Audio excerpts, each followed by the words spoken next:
Hello everyone and welcome to a quick Gimp tutorial. In today's video I want to show you how to change language in Gimp. This is actually quite simple. First I open Gimp, and as we can see, Gimp is currently in English. In this video I'm going to change the language of Gimp to German, but even if you want to change Gimp to English, that's no problem, because you just have to click where I click to find the right settings. To change the language I click on Edit and Preferences.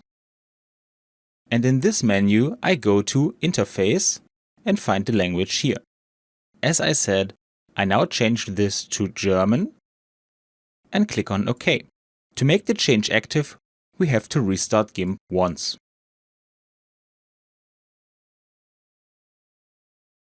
And as we can see, this has worked very well and Gimp is now running in German. And that's all you need to know. I hope you enjoyed the video and I will see you again in the next tutorial. Until then, your tutorial guy. Bye.